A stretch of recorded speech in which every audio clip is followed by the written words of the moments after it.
Today I'm going to show you how to adjust your white balance in camera and in your environment.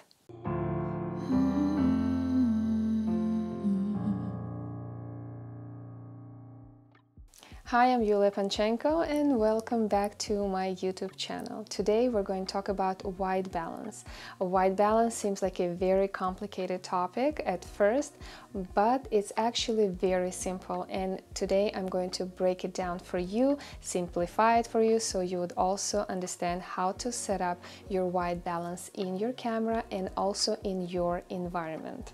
So the first way to adjust your white balance is to adjust it in your camera. And it only works if you're working with lights in your environment of the same color temperature.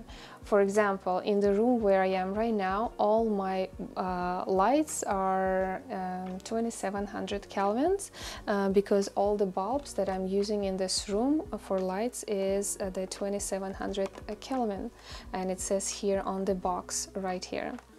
So I adjusted right now my camera's white balance to 2700 kelvins to match it with the temperature of the light that I'm working in this environment. For example, if you're working with natural light is in between 5000 to 6000 Kelvin, so you would adjust your camera white balance to, again, between 5000 to 6000, depending on what time of the day you're working in. If you are working with a candle, for example, candle is about 2000 Kelvin, so you adjust your white balance to 2000 Kelvin to match the color temperature. Tungsten light, for example, is 3200 Kelvin, fluorescent light is 4000 Kelvin, and daylight is 5500 Kelvin. So keep that in mind. Again, whatever you're working, whatever temperature you're working with, then you adjust it, your white balance accordingly in your camera. So what if we don't match the white balance in our camera with the temperature of the lights we're working with?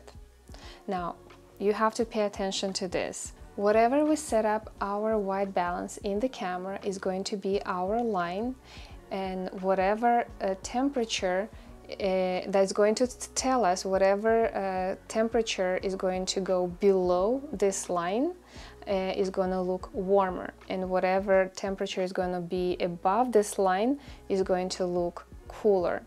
So, for example, our camera is set up for 2700 Kelvin. That's why everything looks very balanced, looks nice. But if I set it up for 3500 Kelvin, for example, let's do that, the temperature will look warmer in the camera because as I mentioned, whatever falls below the white balance that I set up on my camera is going to look warmer, and the lights that I'm working with right now is 2700, which is below the 3300 Kelvin, which makes everything looks warmer.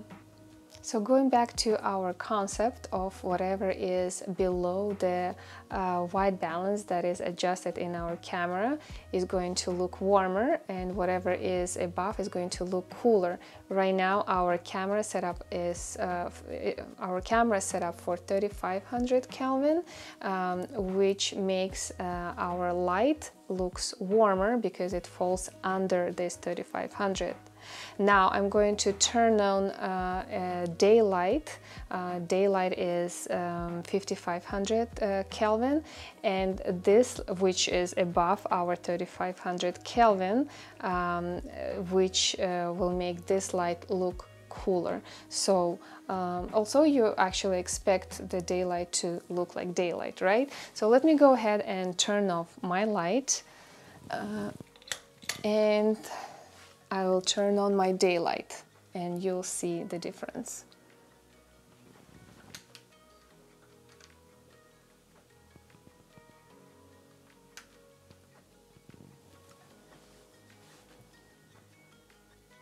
So as you can see, this light is above the 3500 Kelvin of our white balance adjusted in the camera, which makes this light look cooler.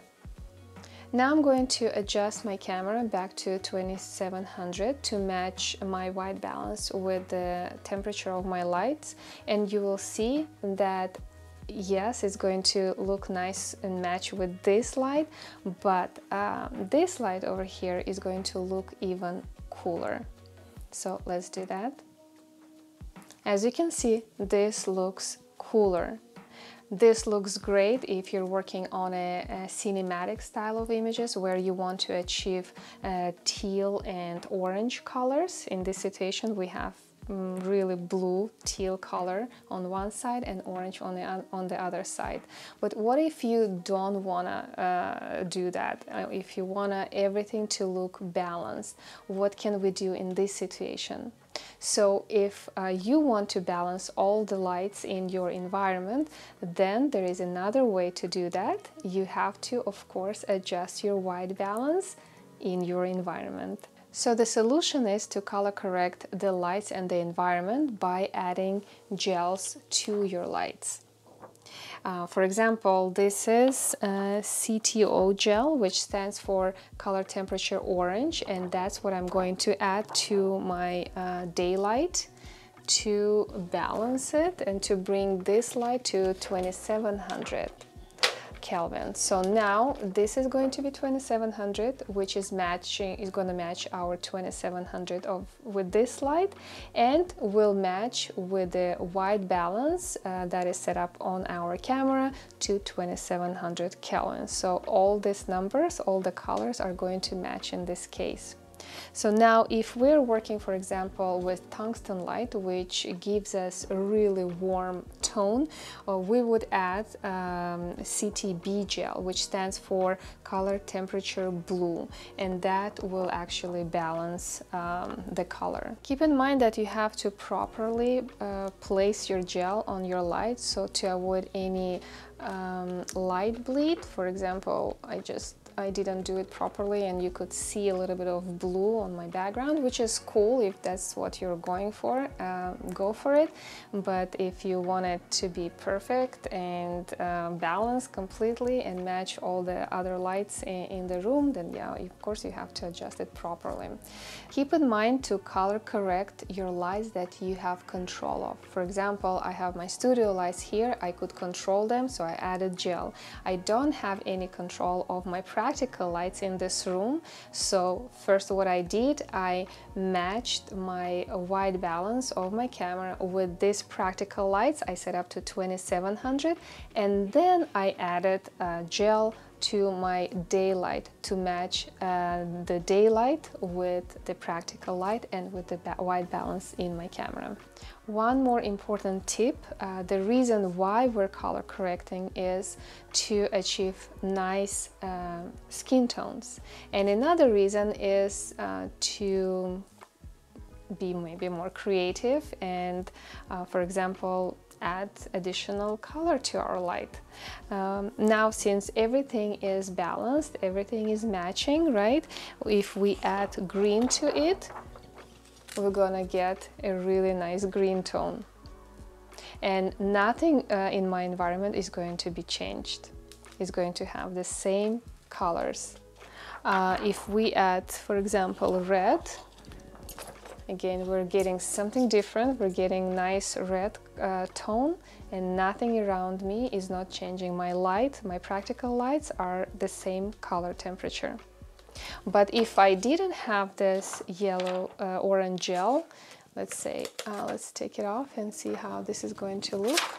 And I would add, now it's blue, right? So when I'm adding green on blue, it's gonna give me some sort of greenish bluish cyan type of tone, and that's something that I wasn't going for.